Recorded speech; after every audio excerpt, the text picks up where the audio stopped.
제13 여법 수지분 반야바라밀이 실제로 반야바라밀이라면 이름을 붙일 수도 없는가? A는 A가 아니므로 A라고 한다는 현상의 세계에만 적용되는 논리인가? 여기서 이제 첫 번째 반야바라밀 질문에 첫 번째 반야바라밀은 현상이라고 말씀을 해 놓으셨고 두 번째 반야바라밀은 실제라고 말씀을 해 놓으셨습니다. A는 A가 아니므로 A라고 할 때 첫 번째 A가 이제 현상으로 보신 것 같고 두 번째 A를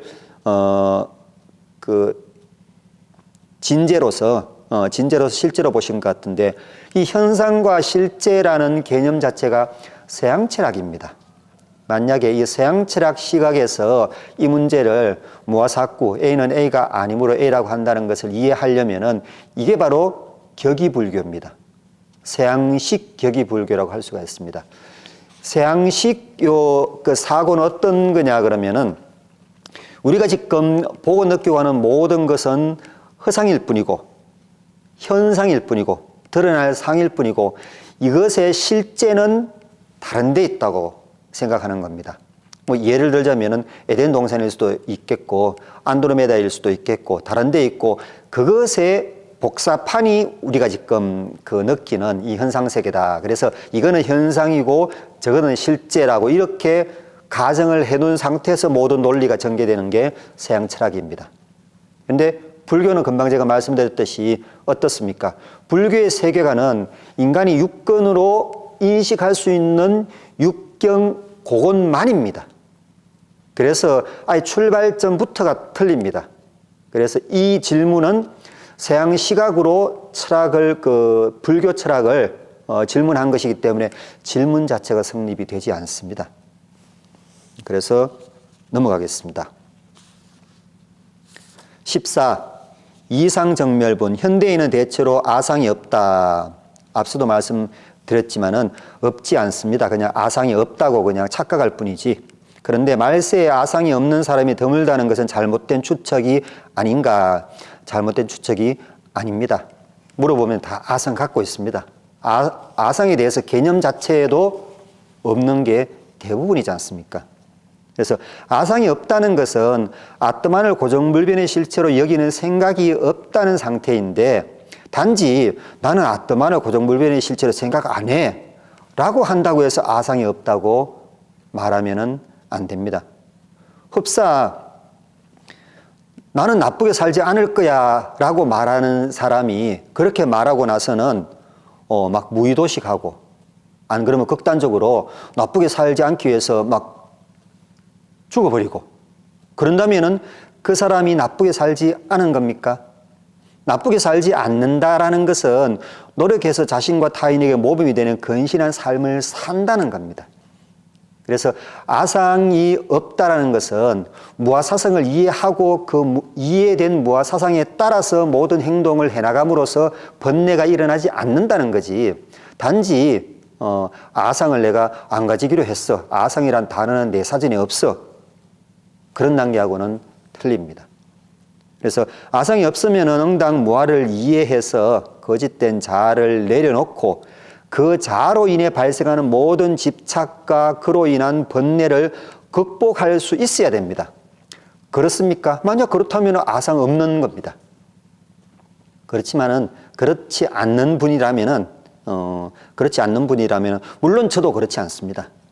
그렇지 않는 분이라면은 아상이 없다고 그러지 마십시오. 아상은 계속 말씀드렸지만은 견도가 아니고 수도입니다.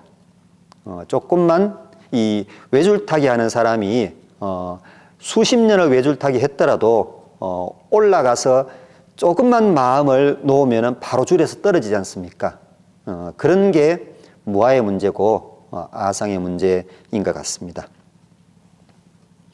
두 번째 이상정멸분 두 번째 질문은 인욕스님의 과거 500생은 아상을 전제로 한 것이 아닌가? 아트만 없이 어떻게 500생이 연속되는가?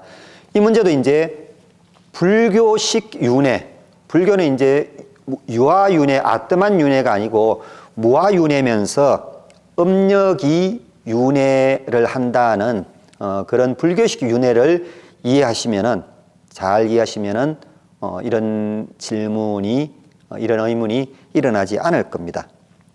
그래서 아뜨만이 주체가 되어서 업을 짓고 또한 그게 다음 생을 받는 것, 이게 이제 유아윤회지 않습니까? 그런데 불교에서는 그냥 우리의 인식 활동이 잘못된 인식 활동에 의해서 업력이 생길 뿐이고, 잘못된 인식 활동이 업이지 않습니까? 행이고. 그러니까 따로 자아가 있어서 업을 행하는 게 아니고 단지 인식 활동이 행해질 뿐이죠. 그래서 행해진 인식 활동의 결과로 업력이 발생을 할 뿐이고, 그러면 그 업력이 발생을 한 게 내가 살아있는 동안에 그 업력의 힘이 다 없어지면은, 상쇄가 되면은 다음 생을 받지가 않습니다. 그런데 업력이 상쇄가 안 되고 그게 선업이든 악업이든 상관없습니다. 비록 선업이라도 받는데 업력이 남아있으면은 그 업력 때문에 다음 생이라는 게 생성이 되는 겁니다. 이게 이제 업력윤회설입니다. 그렇지만 그 업력이라는 거는 사람마다 형태가 다 틀리겠죠. 행위 자체가 다 틀렸기 때문에. 그래서 이게 생을 이어나갈 수 있는 겁니다.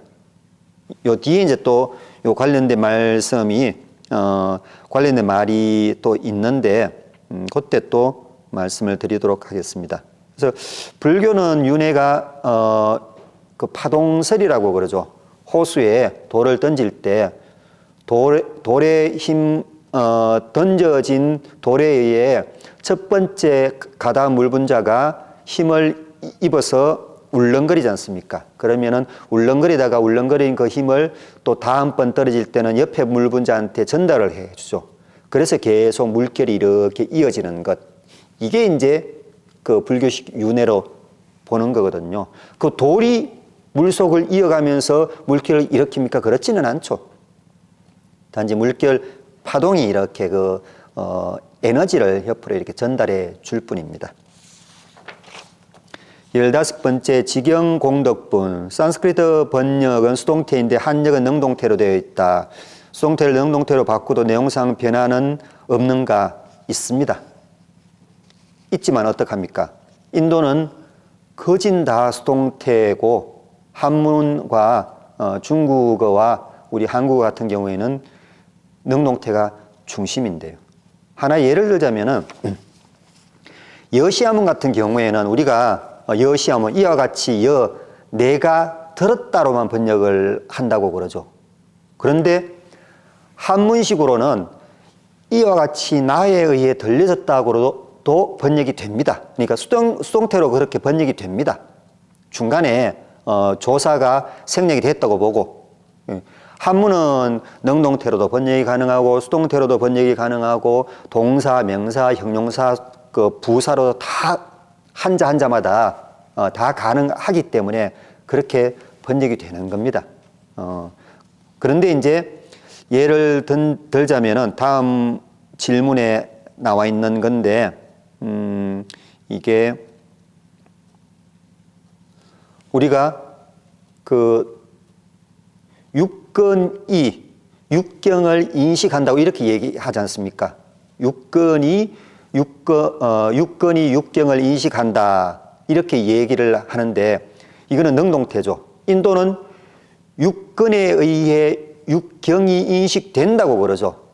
이럴 때 수동태로 얘기하면은 굳이 어떤 그 자아가 안 찾아질 수도 있습니다. 그런데 육근이 육경을 인식한다는 능동태로 쓰면은 뭔가 내 자아가 있어서 내 자아가 육근을 통해서 육경을 인식한다는 걸로 다음 단계로 이렇게 논리가 전개된다든지 사고가 그런 쪽으로 이렇게 빠져들 수가 있습니다. 그래서 이제 그 금강경이라든지 경전 같은 데서도 그 법문에서는 특히 중요한 부분 같은 데는 분명한 수동태로 되어 있습니다. 앞서 봤듯이 30 이상을 통해 열애를 볼 수 있다. 이게 이제 능동태 문장이 될 수가 있거든요. 그 수동태 문장에.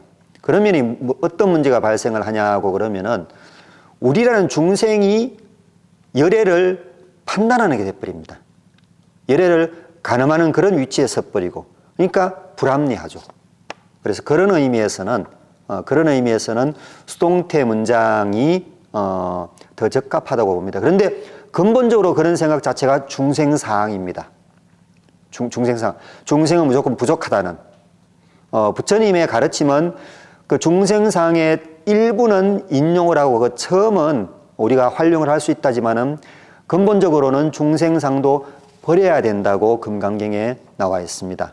사상 중에 한 가지가 중생상이지 않습니까? 그러니까 아상유와 중생상 이 두 가지지 않습니까? 그런 것을 볼 때 어떤 지금의 상태를 인식하는 데는 바르게 정확하게 인식하는 데는 이 수동태가 필요한데 그래서 인도식이 더 맞는데 궁극적으로는 인간이 주체가 되어서 자아의식을 가져서 모든 것을 진행을 한다는 생각을 가지고 있기 때문에 능동태 쪽으로 이렇게 옮겨 올 수밖에 없다고 말씀드릴 수 있습니다. 제16 능정업장부 능정업장부는 내용상 아뜨만 사상이 밑바닥에 깔려있다. 내가 한량없는 아성기급 동안 존재한다면 나는 아뜨만이 아닌가. 앞에 얘기하고 똑같은 문제죠. 윤회에 대한 불교의 답변인 무아윤회, 음력윤회를 잘 이해하면 풀리는 의문입니다. 그래서 윤회는 업에 의해 발생될 음력이 아성기급 동안 전생을 할 뿐이거든요. 단지 윤회의 주체라고 할 만한 아뜨만이 존재를 하지 않는다라는 게 불교의 무아윤회설이고요. 그렇지만은 그 음력이라는 것도 개개인의 지은 음력의 성격이 각각 다 틀리지 않습니까? 틀리기 때문에 음력의 특성이 전해지면서 개별적인 윤회가 진행이 된다는 겁니다. 오백생이든 뭐 아성직업이든. 그래서 결국에는 고타마 시타르타라는 분으로서 붓다가 될 수가 있는 거고요. 제17 구경무아부분입니다. 여기서부터는 앞부분의 반복이다. 2장의 질문이 되풀이되는 이유는 무엇인가? 잘 보시면은 단순 반복이 아님을 알 수 있습니다. 근본 정종부는 무법상만 밝혔고 여기서는 무법상을 이룬 이들이 해야 될 무비법상에 대해서 밝혔습니다. 무비법상이 어떤 내용인가 그러면은 실무유법 발안욕따라 삼약삼보리 심자. 실제로는 안욕따라 삼약삼보리의 마음을 일으킬 법도 없다. 안욕따라 삼약삼보리 심을 일으켜서 수행을 해서 피안으로 건너간 다음에 할 생각입니다. 그래서 여기서 지금 구경무아본에서 이 얘기를 안 해주면은 무법상에서 끝나버리는 거거든요. 우리가 마당에 잡초가 많습니다. 그래서 잡초가 없는 그런 마당을 원하는 상태에서는 잡초를 뽑아도 안 되니까는 쓰는 방법이 큰 나무 그루를 하나 심습니다. 심으면은 나무 그루의 그늘 때문에 잡초가 다 죽죠. 그러면은 다 죽으니까는 야, 그 나무 좋다. 그 나무 때문에 잡초 다 죽었다 하고 그냥 가만히 있으면은 무법상 상태에서 스톱하는 겁니다. 그러니까 정종분 3, 4분 상태에서 스톱하는 겁니다. 어느 상태가 뭡니까? 그 나무에 치여가지고 근본적으로 하고 싶은 일을 못하죠. 근본적인 해탈의 산에 도달을 못하죠. 나무의 그늘로 해서 잡초가 다 없어졌으면은 그 다음 단계는 나무를 베어내야죠.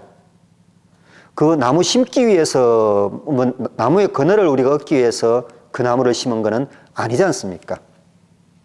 그래서 이것도 이제 순차성의 문제죠. 그렇게 보시면 될 것 같습니다. 그래서 질문이 되풀이가 안 돼 있습니다. 그래서 금강경은 잘 보셔야지 그냥 겉으로만 보시면은 반복됐을 뿐이요. 뭐 별게 아닌 게 또 끼어들었다 이렇게 느껴질 수도 있습니다. 또 그리고 같은 구경무아분에 여기서도 미래세의 석가모니는 아뜨만을 전제하고 있다라고 되어 있는데 미래세의 석가모니는 아뜨만을 전제하지 않아도 된다고 그랬죠. 음력 때문에 음력의 성격 때문에 아뜨만이라는 게 없더라도 부처님이 바로 보살로서 쭉 왔다가 고타마 시타르타로 탄생을 하시고 선부를 하실 수 있는 거죠. 그래서 연등불이 이제 숙이준 그 형태를 이렇게 보시면 될 것 같습니다. 연등불이 석가모니 되실 보살을 석가보살을 보니까는 석가보살이 지닌 선한 업력이 굉장한 건 거라요.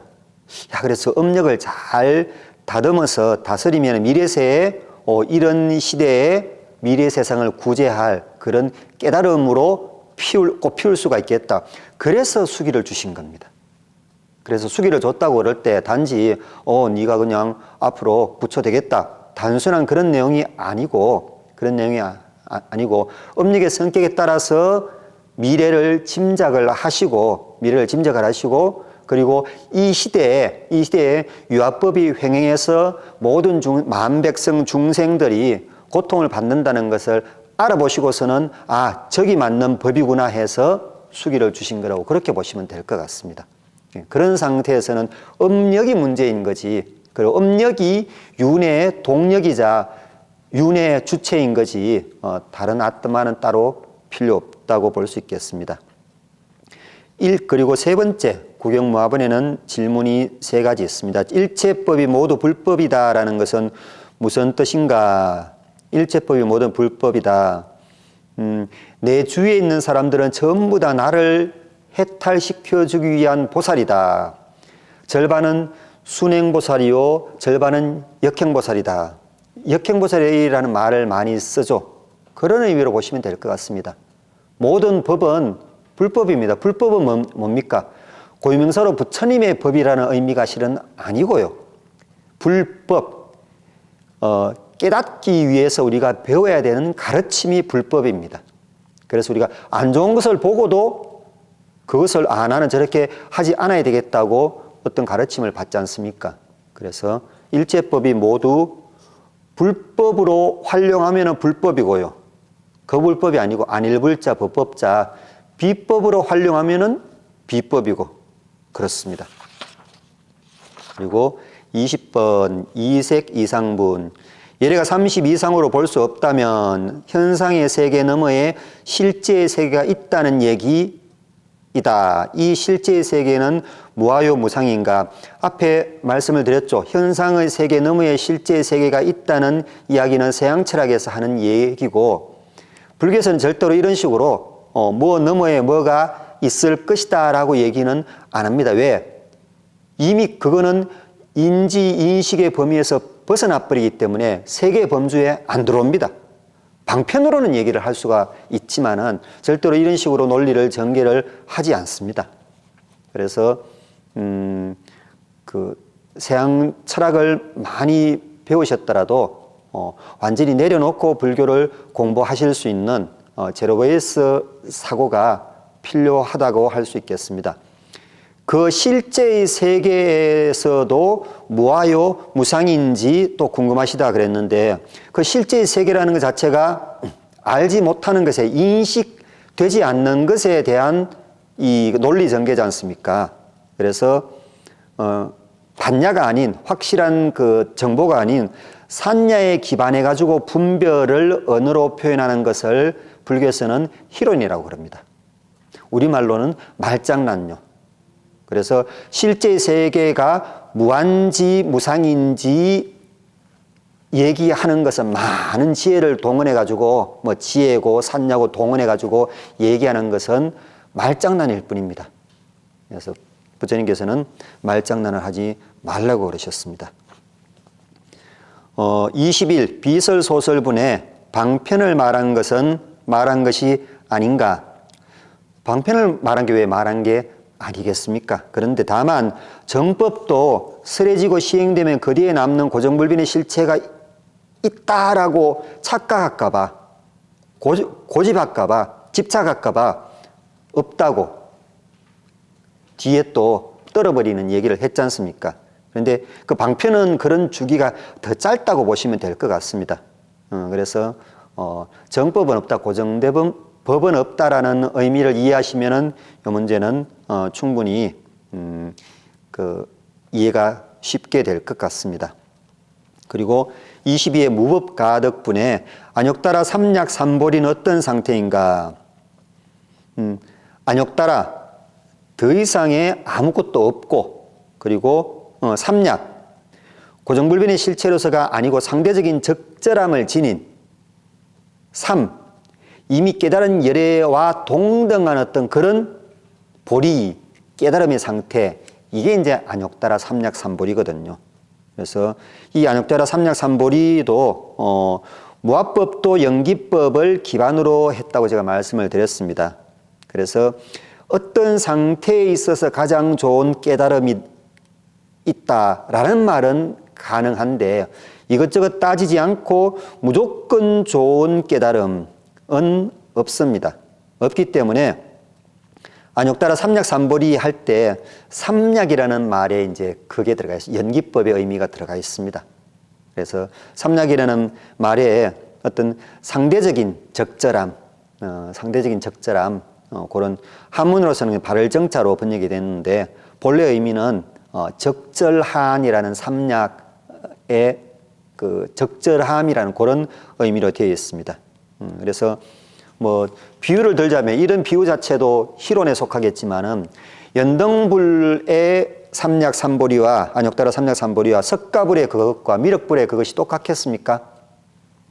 그래서 이 삼약삼보리 법이라는 게, 물론 석가불의 안욕따라 삼약삼보리는 연기법을 기반으로 한 무아법입니다. 그러면은 연등불과 그 미륵불도 그렇겠습니까? 그렇지는 않습니다. 그렇지는 않고, 연등불 시대에 어떤 문제가 있으면은 그것을 치유할 수 있는 적절한 법이 삼약삼보리 법이거든요. 그래서 이 안욕따라 삼약삼보리 법이라는 것은 고유명사가 아닙니다. 불교를 공부하시면서 중요 단어를, 중요 수어를 고유명사와 보통명사의 차이를 이해하지 못할 때 생기는 착오에 의해서 우리가 착각을 갖고 있는 게 많습니다. 안욕따라 삼약삼보리 법은 그 시대에 가장 적절한 법, 이 얘기입니다. 그 시대에 가장 적절한 깨달음. 그래서 안욕따라 삼약삼보리법이 지금은 무아법이죠. 연등불 시대에는 뭔지 몰라요. 뭐 그건 따로 안 배웠기 때문에, 경전에 안 나타나 있기 때문에. 그렇지만은 따로 있을 겁니다. 그리고 미륵불 때는 또 그때 다른 문제가 생기겠죠. 그때는 진짜 모든 사람들이 무아에 대해서 철저한 이해를 하고 번뇌를 안 일으키는데, 또 보니까 번뇌가 막 일어나는 거라요. 그 보니까 이런 문제 때문에 번뇌가 일어나는 거야. 그러면 그 문제를 해결할 어떤 법을 내세울 겁니다. 그게 삼약삼보리법입니다. 그래서 삼약삼보리법은 보통명사입니다. 불교가 보통명사죠. 그래서 내일 안드로메다에서 누가 비행접시 타고 와서 굉장한 철학과 모든 종교를 다 꺾을 수 있는 가르침을 내세운다. 그러면은 불교가 위험하지 않습니까? 안 위험하죠. 그날로부터 불교는 제2의 불교가 되는 거고, 그게 불교가 되는 겁니다. 왜? 그게 깨닫기 위해서 우리가 공부할 수 있는 어떤 가르침이 되어버리지 않습니까? 그래서 불교는 깨닫기 위해서 공부하는 가르침이라는 보통명사라고 생각하시면은 이런 문제는 그렇게 어렵지가 않을 것 같습니다. 23번 정심행선본, 무아법은 진리가 아닌가? 진리는 일단은 변치 않아야 되겠죠. 그래서 안욕따라 삼약삼보리는 변치 않습니다. 보통명사이기 때문에요. 그런데 무아법은 변하죠. 무아법이라는 것은. 그래서 무아법은 석가불에 있어서 유아법으로 피폐된 시대에 적절한 최고의 깨달음일 뿐입니다.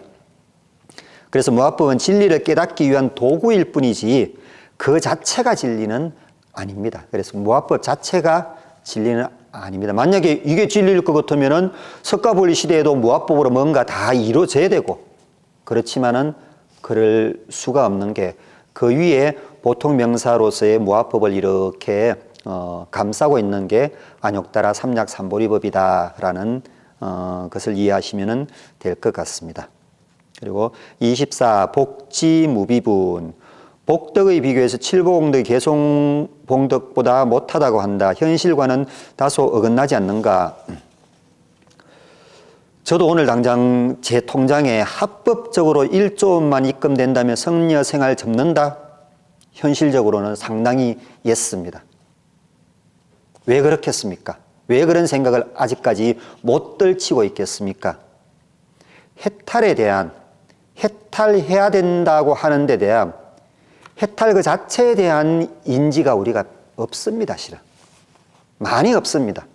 인도 사람들은 많이 있습니다. 중국 사람들은 전혀 없습니다. 몇몇 분 빼놓고 한국 사람들은 대부분 없습니다.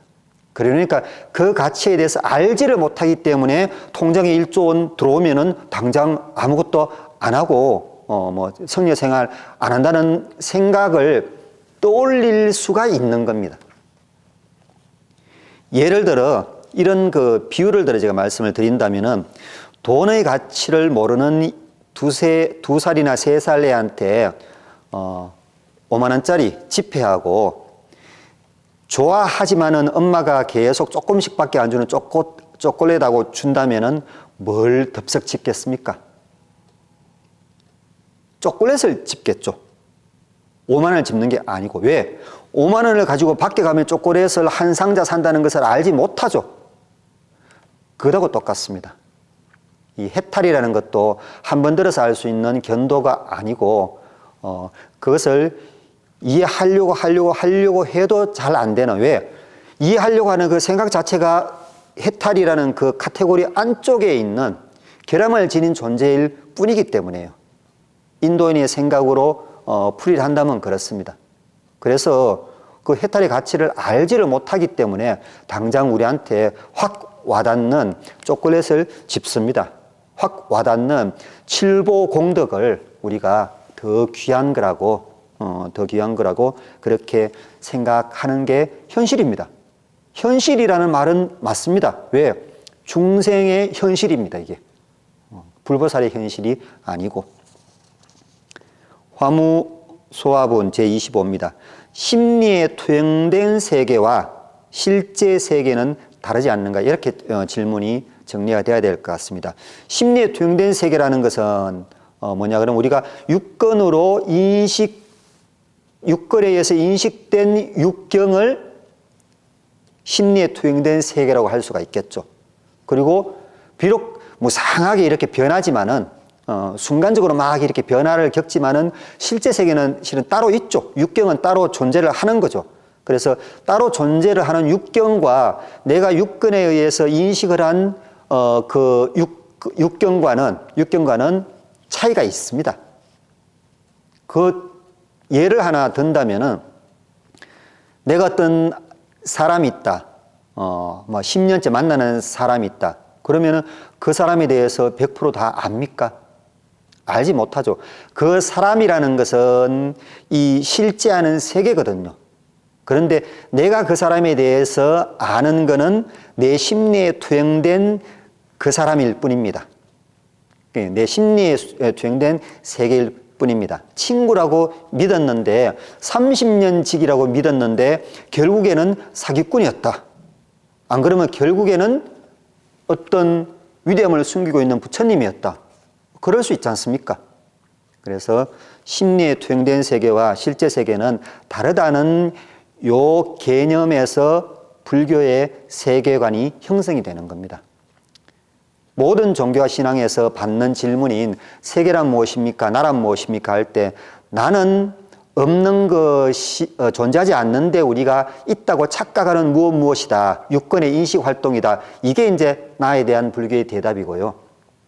그리고 세계에 대한 대답은 뭐냐고 그러면은 육건에 의해 인지된 육경을 세계라고 그럽니다. 그래서 인식되지 않은 것에 대해서는 세계 범주에 넣지 않기 때문에 논박의 대상이 안 됩니다. 그것에 대해서 논한다면은 희론일 뿐입니다. 말장난일 뿐입니다. 그런데 경전에도 분명히 존재하죠. 그런 그 논박이라든지 그런 게 방편설일 뿐입니다. 그렇게 보시면 될 것 같습니다.